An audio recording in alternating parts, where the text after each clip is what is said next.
Hi, I'm Tom Tercio. Welcome to session 12-935 at the Esri Dev Summit on the power of business and location data.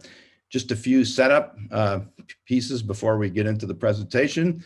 We'll be using Slido throughout the presentation for you to ask questions, and we're going to ask a couple poll questions in the presentation. With that, let me get started. So today we're going to talk about knocking down the silos between transactional and spatial data. And for all of our customers that use both of our technologies, both ArcGIS as well as the SAP technologies, there's at least two data silos: transactional holding all of the business data, and the spatial holding the geometry, system of record, and related spatial metadata. And since Alinta Gas in Western Australia in 1999 did the first bespoke integration of ArcInfo with SAP R3, customers have sought to break down these silos. And why do they do that? Because at least 70% of the information in a transactional system, SAP ERP, has a spatial element: a zip code, a postal code, an address. You have supply chain. Think about all the analytics you could do on supply chain inside of ArcGIS Enterprise. And by linking these together and being able to do those analytics with transactional information, you can deliver a lot of insight to your stakeholders. We'll look at two customers that are both public references where this has been done. There are more underway right now, but two we're going to talk about today. Rudy and Alexi are going to cover what they did at Provincie North Brabant, which is a Dutch province of about 2.5 million people, covering about 500 square kilometers. And Open Grid Europe, we have Sagar Nair from Cybertech. He and his folks did the work at Open Grid Europe. And with that, let's get into the presentation. So let's talk about the partnership. This partnership between Esri and SAP goes all the way down to the engineering level.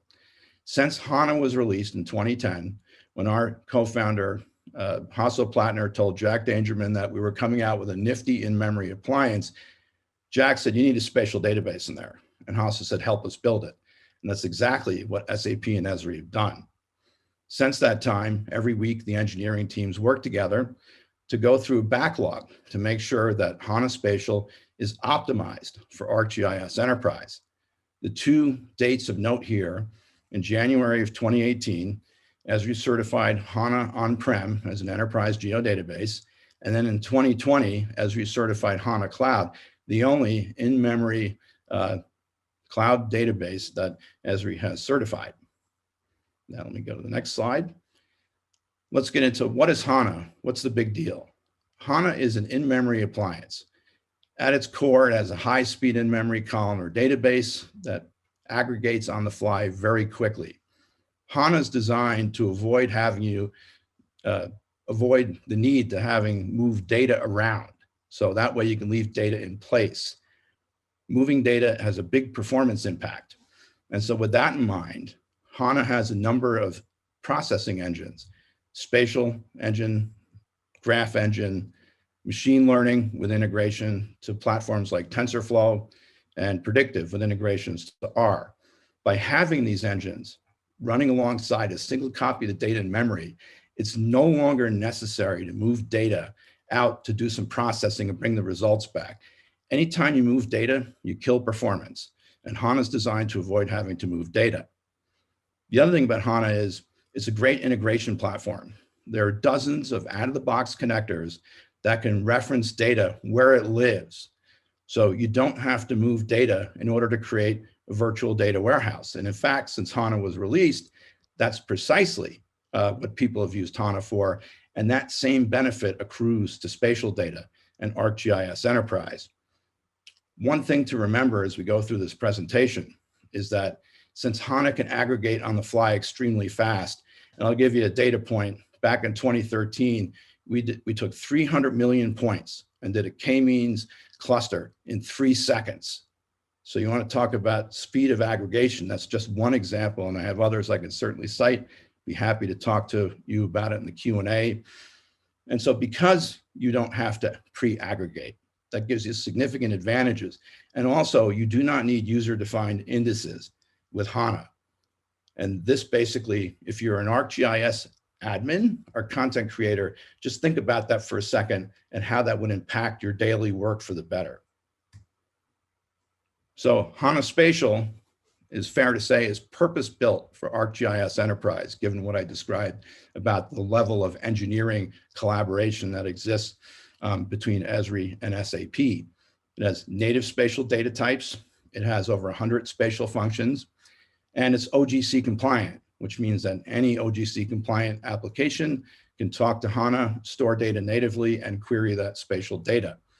One thing to remember is the dividing line. Where's the dividing line between HANA and ArcGIS Enterprise? HANA handles the data processing and data management, and ArcGIS Enterprise handles all the advanced spatial analytics, the Netflix for maps, what I call Portal, and all the other things that ArcGIS Enterprise is known for.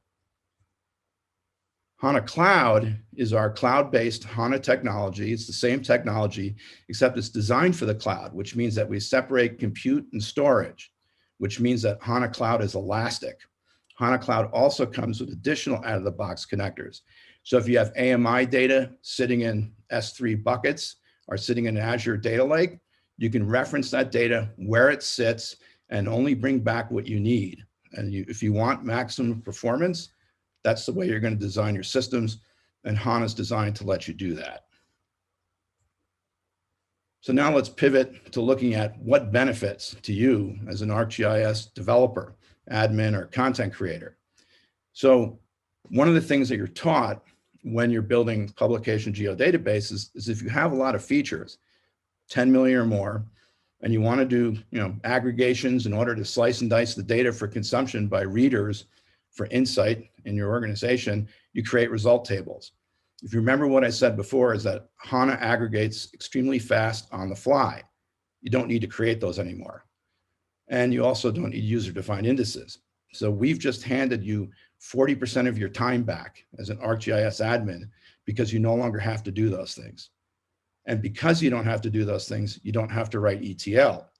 Because you don't have to write ETL, you don't have to test it, you don't have to seek approval, and there are no ETL jobs to break, which means if somebody asks you a question before, if you didn't have pre-aggregation for it, you'd have to say, let me write an ETL script, I'll get back to you. Now, as soon as you can phrase the query, you can create the information product in ArcGIS Enterprise, and you can deliver them the insight they need when they ask.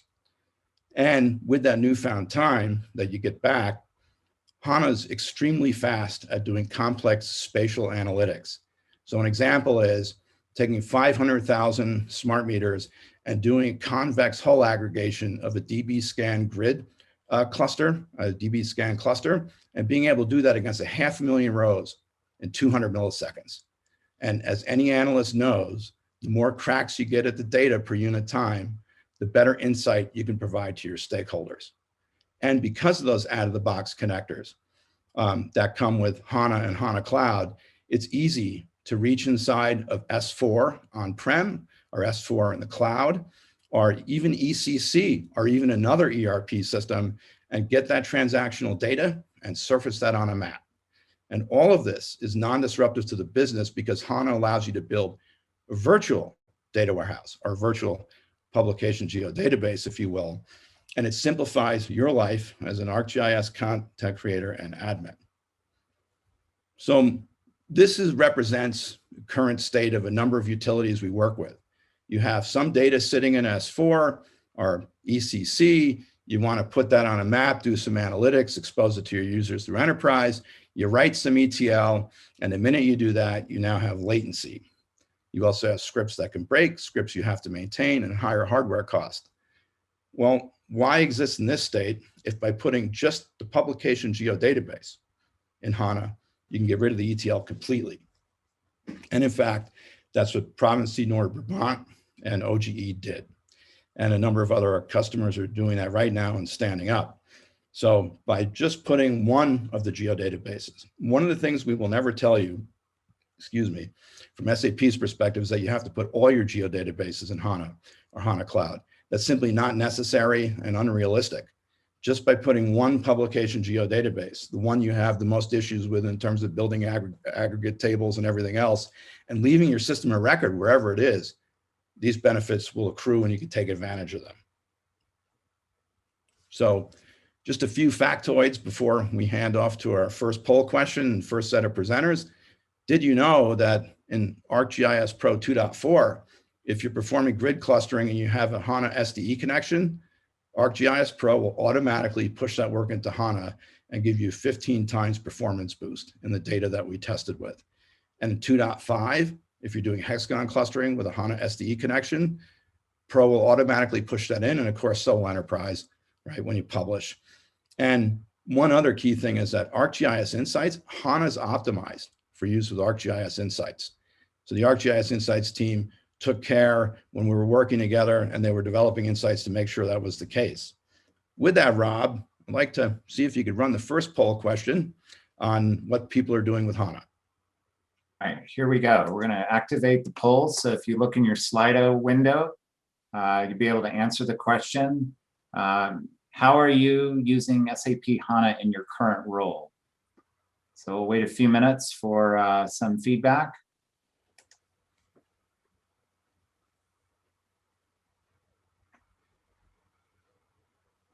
Trying to get a few answers in. Yeah, it's exciting watching polls come back, but I can't see it, so I'll just have to take the word for it. It's moving a lot. Seeing a trend of right now 67% not using HANA, 22% using HANA as a SAP ERP system, and 16-17% using it with ArcGIS. So starting to see some traction there. Oh, this is great. And for the people who are just using it with SAP, when we're done with this presentation, hopefully we give you plenty of motivation to start figuring out what you can do.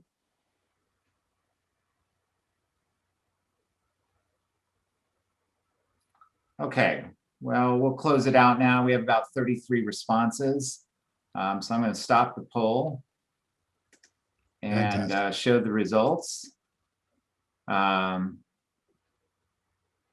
you can see it there. No. Is there a record of this kept anywhere? Yeah, there is. So we'll be able to see all the results. So the final results were 17% were using it with SAP, 14% using it with ArcGIS, 3% using it with both, 17% using it for something else. Be interesting to see what that is. And about 50% of the respondents not using HANA at this point. Well, I think we'll pique everybody's interest with what Rudy and Alexi are going to talk about. And with that, let me hand it off to Rudy and Alexi after I describe briefly the two use cases we're going to cover. Province North Brabant, as I said, is a province in the Netherlands with about 2.5 million people. They manage parcels, both for green activities as well as for revenue collection. And they have assets or parcels sitting in S4, and they use our real estate module, and they have ArcGIS. And what this particular proof of concept that actually is going into production did was put one of the geodatabases in HANA. And so I'll let Rudy and Alexi talk about that. Then after Rudy and Alexi are done, we'll have Sagar talk about Open Grid Europe. They manage over 9,000 miles of pipe with over 30 substations or 30 pumping stations. And basically, they had siloed applications existing on our business technology platform, which we used to call SAP Cloud Platform. And what this ADIS project did was consolidate it onto HANA Cloud and create one integrated solution. And Sagar will talk about that after Rudy and Alexi. And with that, let me just turn it over to Rudy and Alexi and just tell me to advance the slides as you go, guys. Hey, good afternoon. Alexis Fouquier speaking. So I'm going to talk about what we've done at Province North Brabant, PNB. Tom, if you want to put the next slide. And so they started with this architecture. It was an S4, the latest version of the ERP. It's based on SAP HANA, as we've seen. And the three main points, and this was more historic than anything else, they had three sets of batches to extract, financial data from the top with the web services and some ABAP function module, some manual import in the ArcGIS Enterprise, And at the bottom, they add also an extract, an ETL, to bring all the shapes and bring this also into ArcGIS Enterprise. And after, there was the job to merge the two together and then to publish online. And so the idea was to simplify this overall network. So if you want to move to the next slide. For this, we've just enabled the HANA capabilities from Esri. So the first things, we removed all the ETL tools. We created, and we will see, we enable HANA as a geodatabase for enterprise. And we enable the communication between the different HANA tenants, so we can gain a real-time access and from all the data. It could be the financial data, the shape also stored, and the publication can then be done directly, and we'll see the gains that have been done. So we've done this in a number of steps. If you want to move one slide. So the first one is a very simple one. It's to enable HANA as an enterprise geodatabase. And for this, we created a tenant in SAP HANA, and we've just dedicated this tenant to Esri. And this is very simple. You know, there is a number of manuals, just a question of enabling it. And once it's done, you can just use it at the same time as what you have as a previous geodatabase. But what it's enabled us to do is what we've done after. If you want to move to the next steps, once we are in a geodatabase like this, we have access to, at the bottom, the data storage capabilities, which enable us to do federation. So at this point, we will be able to access the S4 data as well to the S3 or any other data. By the way, if there was data in a data lake, we could get to them. And that's enable us to have all this processing engine available on top of this data. And on this case, we focus on the spatial data. But what we've done in the PNB case is to create this virtual data model on top of this federated data, which means that we do not have to move the data. We just create the link between all of the data and how they should be modeled, and then we can consume them directly. So if you want to move one slide. So the first part was to create the data provisioning, the data federation. So we're defining what we call a remote source between the two tenants. So by default, when you run an S4 HANA, you have a tenant inside HANA with all your tables with a fantastic name, as you can see it here as an example, VI BDE and VI BDPR. We created virtual tables to then create the virtual models. And why do we want to do this virtual models, and why we don't create this straight into S4 HANA? It's just because we want to keep clean the core. That's it. We do not want to we add, in fact, read access to this data. That was more than enough. So we've done this in a second tenant next to it. If you want to move to the next one, when we created this virtual data model, we started to create the virtual data model, and we created two types of them. One was for the financial data, and one was for the geometry that were stored in S4. And it needs to be said that these virtual data models are based on these virtual tables. Because we were working with a previous version of S4, not the latest, I recreated all this model from scratch. If you go with the latest version of S4, these virtual data models are available directly straight out of the box as what we call CDS views. So you do not even have to understand the model underneath. We provide this information directly for your consumption, and you can start to merge this virtual data model all together. The advantage of doing like this, you'll see that we created this virtual data model with in a visual way. It's because it's a lot simpler to read and to share this model when they are in a virtual way than writing some pure SQL that you could do if you fancy. But here it's quite very easy to see where the data and to debug if there is need, and to check where the data are coming, if the data have the right form and shape, and how to view it. But once we've created these two virtual type of data model, Tom, if you want to move on, the next step is simply to merge and to combine these two models. That's what you see, you know, on the screen with the join capabilities. We have the geometry, we have the financial information, and then we can expose and rename if we want to the geometry and the financial information. And from this point on, then you can consume all this information from Esri. And on this case, we use Insight, and we will show you what we've done in Insight, as Rudy is going to explain. Yeah, so thank you, Alexi. So please to the next slide. So, well, I guess most of you are familiar with Esri Insights. So we used during our POC Insight, our self-service business intelligence, well, dashboarding tool, and in there we create, well, tens of dashboard stories around all types of topics, which was a combination of finance data combined with geometry, all virtual retrieved from an SAP system and combined with geometry stored in the ArcGIS Enterprise geodatabase systems, which was of course all on the SAP HANA platform.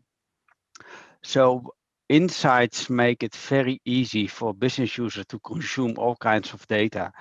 And with the HANA platform, we provided all the sources which were exposed as a virtual data model. And in the end, for Insights, that means it will see, of course, all those virtual data models as a SQL view, which can be accessed by Insights and consumed. And then you have all the slice and dice functionality within Insights, which make it very user-friendly to draw it on a map, to make all kinds of perspectives. Like in this example, we chose a chart diagram where you can see in this case some sub teams with categories, where then all the shapes were divided on from a hierarchy perspective. And the nice thing is everything what you select here is dynamically real-time retrieved from the source system. There is no delay, and there is no additional tooling in between. So it's quite lean and mean. And also from a performance perspective, it's it's really real time. So if we go to the next slide, so as you know, you can also in Insights enable this cross filtering. So that means that every story I create in Insights, which can be a combination of all kinds of bar charts with financial data or spatial geometry and several layers in a map like we see here, but that it can be dynamically interactive with each other. So here you see that in the top, in the chart diagram, I just created or I selected the yellow area. So that's my category straat en verkauf. And then you see all the relevant sub-teams which are using those categories, and then related on the map, you will see also the relevant shapes, which in this case are purcels. And then in the middle, you see the finance data, which is then a purcel belongs to a project. And there you see the consolidation or aggregation of the totals of the statistics of a project. And this is always very flexible. So we even add an additional layer coming from the ArcGIS Enterprise system. So let's say the community layer. And we can even select, for example, a city, and then all the perspectives will be just by the spatial filtering be applied. let's go to the next slide.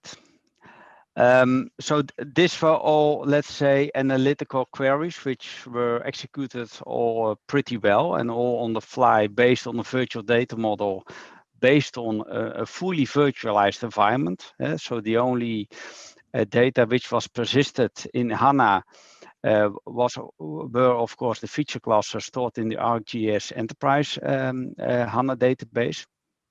And all the rest was virtualized. So on top of that, we also would like to demonstrate that we have also spatial functions, right, supported in the HANA layer.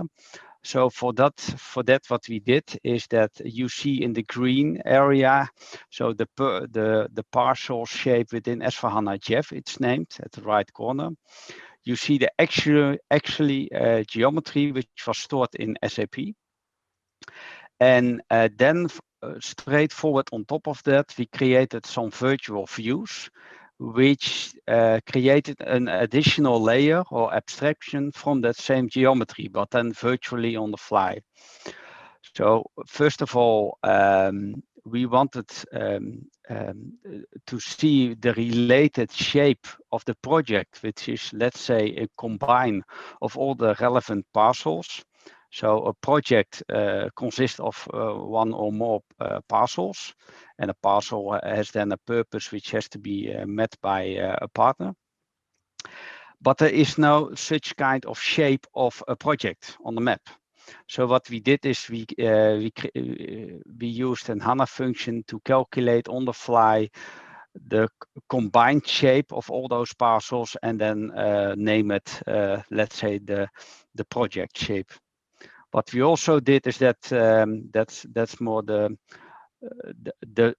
black shape is the project boundary. So just to see what are the maximum boundaries of all the parcels if we draw a line between all the boundaries, just to see that maybe there is something wrong with the data. So in this example, you see that all the boundaries are expected and quite close to each other, but we also had examples where, for example, some parcels were laying 200 kilometers further in the Netherlands, which is, well, actually a different province. So perhaps there's something wrong in the data set, or perhaps it's something which is known, but for sure it's something which needs to have attention.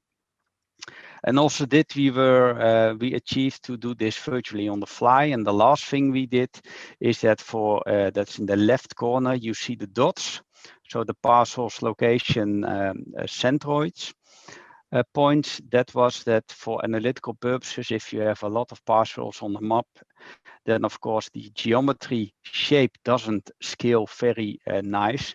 So for that, we virtually created by using the centroid function, the center dots, and use that for all kinds of analysis in insights to, of course, present it much more nicely on the map. And yeah, how did we did this? So if we go to the next slide, actually it was, well, quite lean and mean. So I think it's very important to mention that all those derivations you just saw based on the same geometry were actually all executed on the same source table, which is virtualized, right? So the shape coming from SAP, but it could also be a shape, of course, coming of a feature class in ArcGIS Enterprise. On top of that, we used the virtual data model capabilities, and we just created 3 views.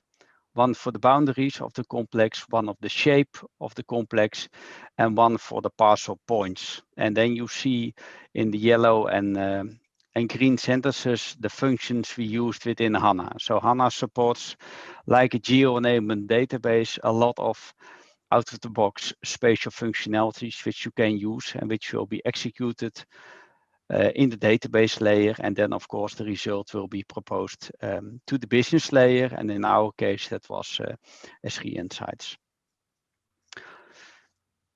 So to me, Alexi, yeah, so we were going to ask Alexi about his query from quote unquote hell. So yeah, so if we move to the next one at the same time. So when we did this, so because everything was virtualized, there was no there was no replication, nothing. Once I just run a query which was not really making any business sense, just to see if I could. So I just run a query returning all the shape and all the financial data, merging the two together and to display this on a table. And it was interesting because everything came back in 4.5 seconds. And so this enabled us, we've never had to consider at any point the performance. It was just there. It turns the key, write your query, and it was delivering the result. And that was a very fantastic help for this project in order to deliver. We could concentrate, for myself, trying to understand Dutch, but we could really concentrate on the data rather than some ETL tools. Great. Yeah, so if we summarize the POC at PNB, so I think what was very critical for them is how can we combine real-time operational data coming from an SAP system with our geometry and visualize it on the map and use that map to interact with the data on a way that it is seamlessly integrated. And also because we can offer that, also the productivity will increase heavily. And the reason why that productivity gained a lot is because there was no single data replication applicable during the POC. There was no single ETL written or even applied. And there was no single aggregate or index created during the POC. So we only connected the sources to the HANA platform. We virtualized the tables. We create the virtual data models. And then on top, we applied the Esri tooling with insights out of the box. And for the province, that means that they have now the ability to combine all kinds of facts coming from the SAP system with all kinds of financial data and combine it with the geometry stored in Esri. They predict that they have a 40% faster availability of information. So the whole development flow, how to make data consumable and accessible for the business. And of course, this also increased the efficiency a lot. And most importantly, also for them, one source of truth instead of all kinds of ETL, complex manual steps, which are very error, how do you say it, with the risk that incorrect or incomplete data will occur. So also error prone was very important for them. Great. And with that, let's pass over to Sagar on OGE. Thank you, Tom. Thank you, Alexi. Thank you, Rudy. That was really interesting. So with OGE, we're going to talk about, all of you have heard about the utility network and, what that has to offer. But we're going to look at a specific use case where utility network running on top of SAP HANA Cloud not only gives you information about the network that the customer is running, but also you're able to marry that business and transactional data so that your field crew can respond to work orders and create notifications and so on and so forth. So with that, Tom, if you could please go on to the next slide. So just a quick overview and, just to kind of set the premise before I get into the details. We're talking about Germany's largest natural gas pipeline network operator, right? So like Tom said, we're talking about 9,000 plus miles of pipeline network with 30 plus compressor stations. So that is all within the organization. But at the same time, the customer is also working with your downstream network providers. Of course, more importantly, all the customers that OGE caters to, shippers, so on and so forth. So if you talk about the challenges, right? So OGE as an organization, I would say if you look at the next slide that we'll bring up in a minute or so, you'd see that they've invested heavily in HANA in general, right? Starting from HANA as a service and ArcGIS Enterprise itself, along with the utility network extension and ArcGIS Pro, is at the heart of the Asset Data Information System project, which is geared towards bringing in the transactional data, business data, and geospatial data all together, right? So that is, of course, one of the challenges.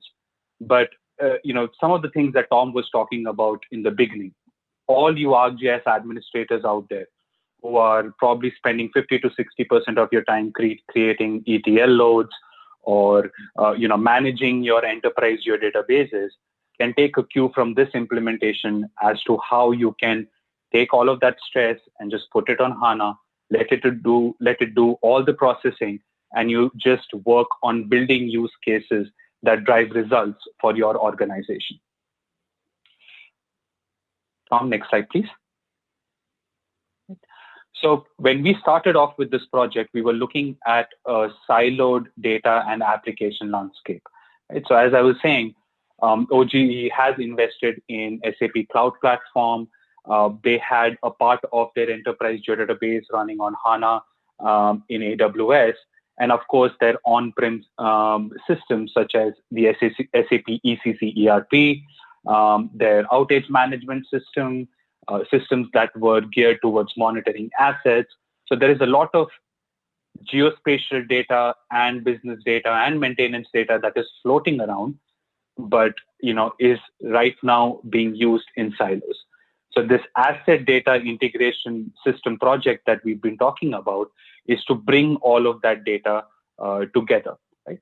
Another aspect of it, all of you who are running applications on the cloud platform, if it is on Neo or on Cloud Foundry or both, this also presents a very unique opportunity for you to bring all of these applications and run them on the Cloud Foundry platform. One of the reasons why we did it in Cloud Foundry was because it allows you to create multi-targeted applications, right? And that is why all of those applications that were earlier running in Neo and pointing to a different database instance on HANA as a service are now all amalgamated on a common platform, which is the HANA Cloud platform, the HANA Cloud, and all the apps running on the SAP Cloud platform. Next slide, please. Okay. So the first step was, of course, running in parallel. We had the applications on the SAP Cloud platform all merged together on Cloud Foundry, pointing to a common database, which is your SAP HANA Cloud database. On the other hand, if I look on the Esri side, you have ArcGIS Enterprise, ArcGIS Pro, Utility Network, all virtualized and pointing to SAP HANA Cloud Enterprise Geodatabase, right? So you can immediately see the value of having a common data platform in SAP HANA Cloud, not only for your business applications, but also for your geospatial data set that is stored and maintained in an ArcGIS Enterprise geodatabase. The smart data integration allowed us for out-of-the-box seamless data federation to the SAP ERP, which was on-premise.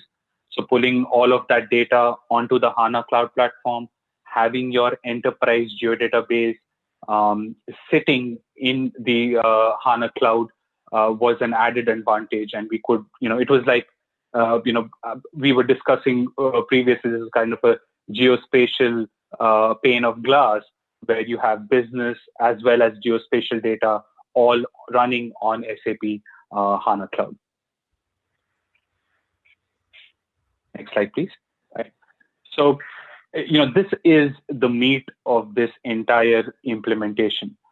All of you who are probably working on geometric networks today, I think this is a great opportunity for you to consider to move on to the utility network, not only because it presents an opportunity for you to model your network of assets in a much more better way, but then you can always take advantage of SAP HANA Cloud to give you that performance throughput that utility network analysis demands, right? So all of you who are using utility network and the different analysis options that utility network has to offer. For example, for all the developers out there, you could be using a utility network for tracing, right? In this particular case, that is what it was used for. Or you could be using it to validate topology on the fly through a mobile application. Or you could be just using it as a feature service for editing, reconciling, and posting those changes again periodically.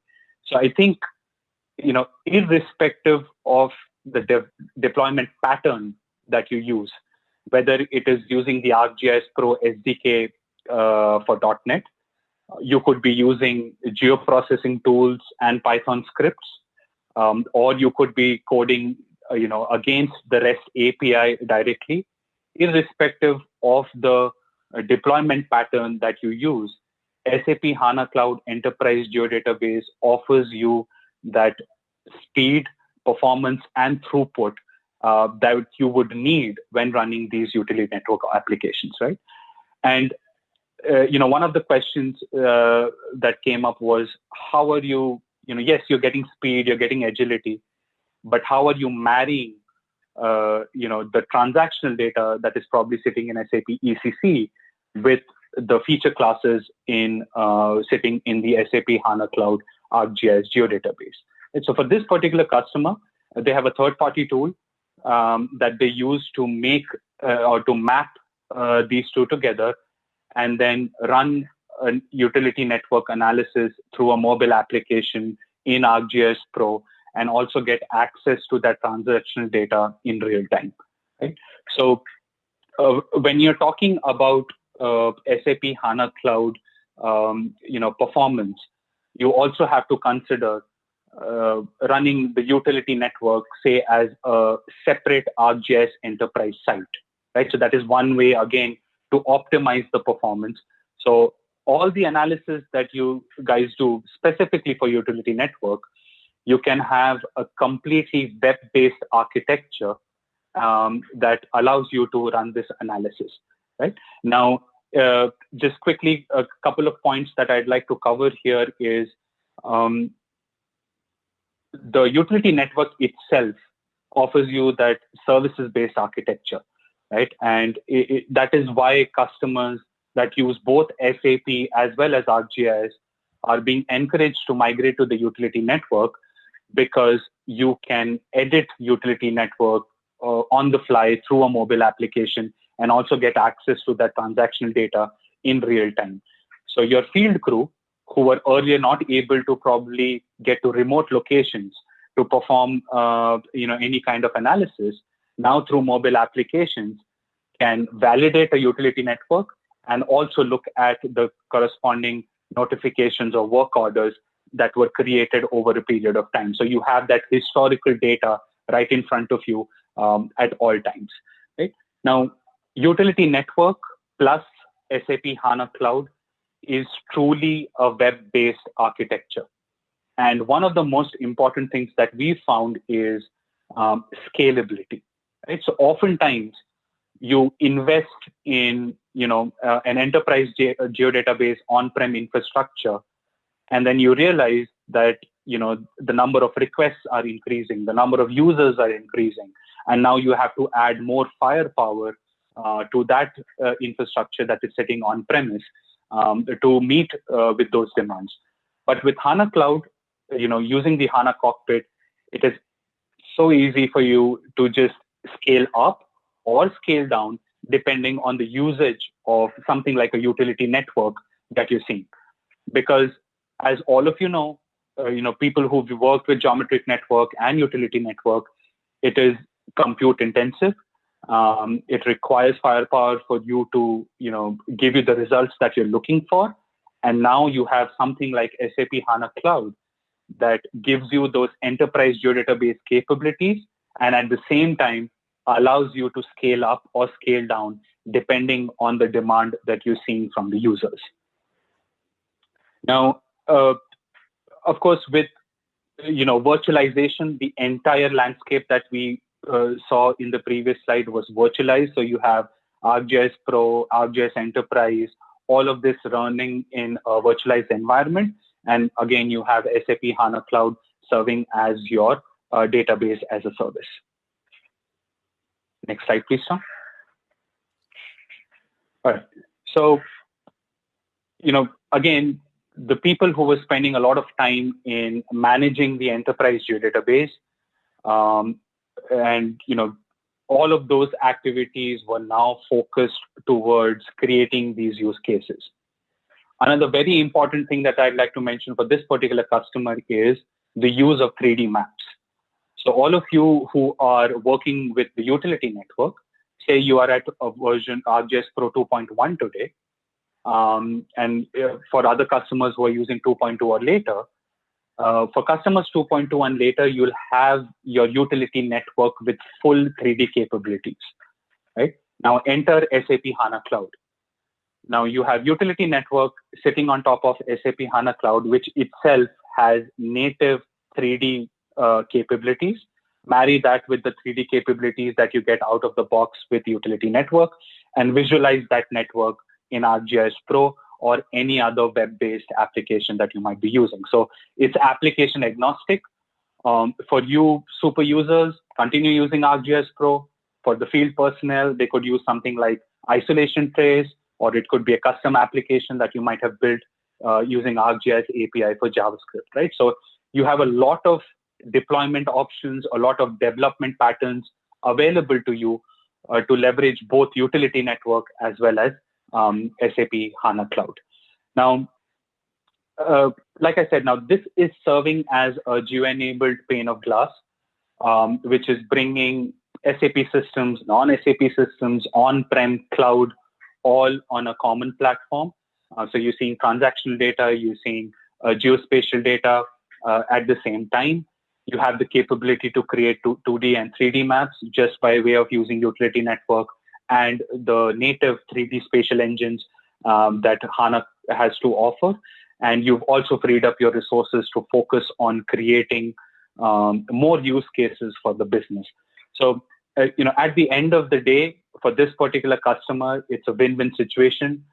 Somebody who's already seen advantages of using HANA as an enterprise geodatabase, and with now, being HANA Cloud being introduced into the mix, they see those advantages compound over a period of time.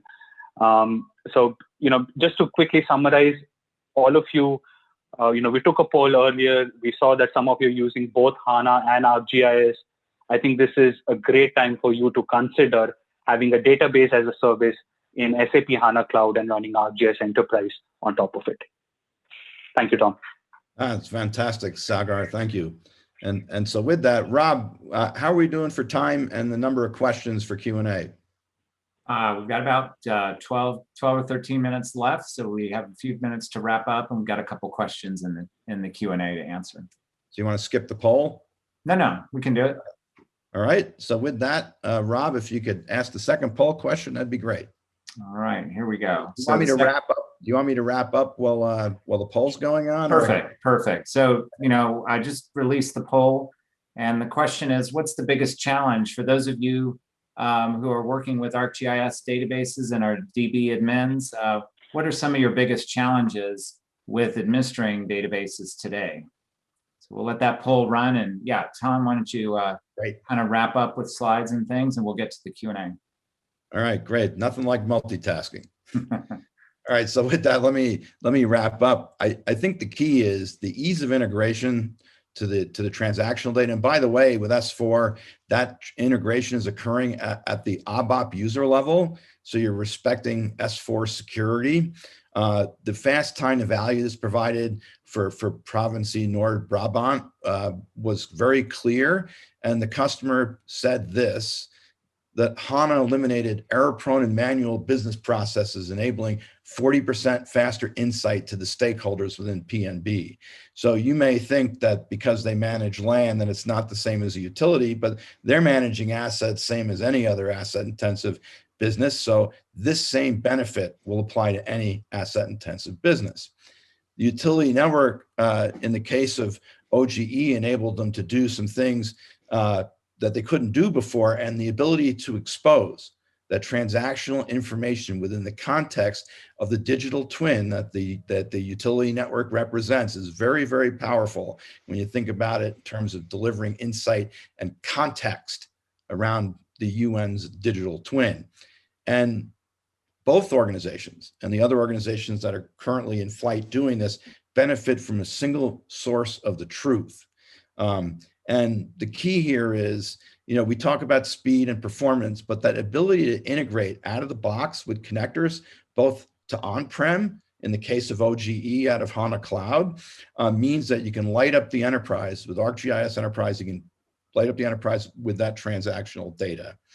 And so what we would like you to consider is to explore the HANA capabilities. And you can sign up for a free HANA Cloud trial. And I guess, Rudy, I was going to ask you, was there anything done with HANA Cloud at PNB?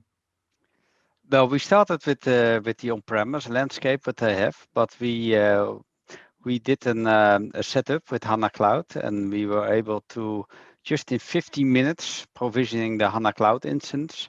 And then within that same time frame, we also registered as a geodatabase with ArcGIS Pro. So yeah, all to all quite lean and mean. And you have software as a service for the database, and it's just pay as you go concept. So quite lean and mean, and yeah, fantastic. I would say try it out. Yeah, and I think these slides will be provided, and the links should work. If for some reason they don't, we'll get you the links. The other thing too is we also have HANA Express, which is on-prem. You can actually download a VM with HANA Express on it, or download the binaries and install it on a spare, bare metal Intel PC you have lying around. And it is supported in production with community support. And it's up to 32 gig at no charge for Express. So you have your choice. Cloud, as Rudy says, a lot easier. On HANA, on YouTube, on the HANA Academy, I know people who've learned HANA just by watching those videos, and there's thousands of them out there. And the other point I made earlier was, even if you don't have SAP ERP, HANA's connectivity out of the box enables you to reach into other systems and pull that information out and put that on a map using ArcGIS Enterprise. And there are a number of blogs. I have some, Rudy has, I said Lexi has one that was referenced, and there are many other blogs out there that you can look. And so with that, I think, Rob, we're ready to go to the poll results and open it up for Q&A. All right, that's great. So I left the poll open, but the number of respondents has dropped to 0. So we had 28 respondents. The results are 25% said their biggest challenge was performance. 32%, about 1/3, said maintenance of the geodatabase is the biggest challenge. 7% said scalability was an issue. About 30% said all of the above, and a small number, 7%, said none of the above. So a pretty good disparity of challenges, but certainly performance and maintenance are key aspects of hopefully some opportunities to resolve using HANA or HANA Cloud. Great, that's fantastic. Yeah, great. So we can jump into the Q&A. There are a couple questions here I think are interesting for everyone to hear about. First one, the question is, you mentioned HANA Cloud, but really what are you referring to? There are many HANA clouds, HANA in Azure, HANA in GCP, et cetera. So could you clarify the difference between HANA running in a cloud environment versus HANA Cloud? Sure. So you can run essentially what is HANA on-prem in any of the hyperscalers on a VM. Matter of fact, I believe all of them, essentially have ready to go HANA instances, and it's basically the license is built in, or you can bring your own. So that's one variant. HEC is HANA Enterprise Cloud. We manage it, we run it. And that's essentially on-prem, but in a managed environment with high security and uptime and all of that. Then there's HANA Cloud, which is, is a database as a service, as we've discussed. And then there's HANA on-prem running on-prem in a data center. So you have all the way from on-prem HANA to on-prem running in a hyperscaler to database as a service, HANA Cloud. And so you have a number of possibilities. Yeah. How would you help the audience sort of pick from those? Is it level of management that gets easier and easier once you get to HEC? What are the main characteristics that are different between those environments? So I'll give you an example. There's a major utility in the Midwest that's standing up right now with ArcGIS on HANA, and they're using SAP National Security Services, what's called SAP NS2, has a cloud offering, which essentially is similar to HEC. I mean, I may be kind of missing the slight nuances, but they're running in that because of the managed capability, the high security, the ability to prevent hacking, maintain maximum uptime. And so essentially that's what HEC provides. It's a totally managed lights out environment. And so that's when you would look at something on that scale at the high end. A number of our customers are running, essentially HANA on-prem on a VM and a hyperscaler. That's pretty common. And then of course we have now HANA Cloud as certified as an enterprise geodatabase. And then we have the HANA on-prem in your data centers. I think that covers it. Yeah, I think that's great. If one more question that came in around this topic is underneath HANA Cloud, what are the hyperscalers that can be used? Is it open, or do you run right on now, a particular one? AWS and Azure right now, and I want to say Q2, Q3. I don't know, Alexi or Rudy, if you have any information. Then Ali Cloud. There you go. And then I think GCP. GCP Yes. is coming. So essentially, in the very close future, all hyperscalers, all the major ones. And Alibaba Cloud is also considered. Great. All right, very good. Next couple of questions are around the same topic, and I know you covered this in the presentation, but I think it's worth repeating.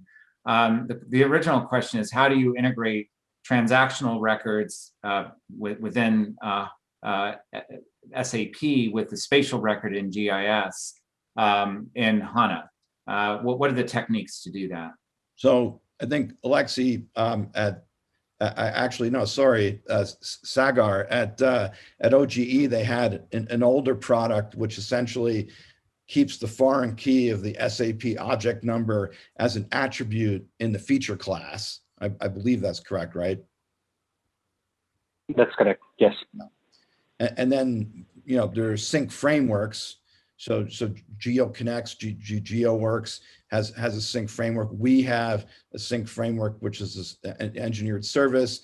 And certainly Cybertech has the Unity engine. And then Rising has the Mercury sync engine. And essentially those sync engines, the purpose of it is to make sure that geometries have corresponding assets and that assets have corresponding geometries. And part of that process grabs the foreign key of the SAP object number and puts it in an attribute in the feature class. And almost every utility or asset intensive industry I've run across has some process of doing this. Everything from manual in terms of using spreadsheets all the way up to sync frameworks, and in some cases, as OGE did, using an older tool to do that. Great. All right. Next couple of questions are around support for utility network on HANA and HANA Cloud. First question is, can SAP HANA support the heavy editing that we normally see with as-built documentation of electric utilities? So, you talk about publication databases and systems of engagement. How does HANA work in an editing environment? So Sagar, you can talk about OGE's experience, and then I have some general commentary on it. Sure. Right. So if you're talking about, specifically about as-built documentation, or for that matter, your entire network diagram, right? through the utility network itself, you have the option of publishing 4 different kinds of services. And one of them is your network diagram service itself, right? So each type of service that you can publish through the utility network will perform a specific function. So if your objective is to do tracing, or your objective is to validate topology or version management, you can enable that kind of capability of your utility network service running on HANA Cloud. Yes, in a very editing intensive environment, HANA Cloud works seamlessly. And the reason for that is, of course, what Tom was talking about. It is purpose built for that. That means you could be, especially with a utility network, because the entire concept of having a utility network, or one of the main advantages that I see, is that it's all web services oriented, and you can edit a utility network on the fly using any kind of application from anywhere. So it has gone through that kind of stress testing, right? And it has passed with flying colors. We've seen that internally at Cybertech by running utility network on HANA Cloud, and we're also seeing customers. So you have a number of options there, but yeah, network diagram service is something that you can definitely leverage. Great. And Tom, you had some final comments? Yes. So we work with Omaha MUD, and we put a segment of a portion of their utility network from another database and put that into HANA and ran it through its paces. And it's the same level of effort to load it into HANA as is any other supported enterprise geodatabase. And it took us about 5 hours elapsed time to take it and put it into HANA. Yeah. All right. Well, we're right at time. So I think that's a few other questions we'll try and get answered outside of this venue, but great job. Thank you all for your questions, and thank you presenters for giving us some good feedback on leveraging HANA and HANA Cloud with ArcGIS. Really interesting. Yeah, thanks for moderating, Rob, and keeping us on track.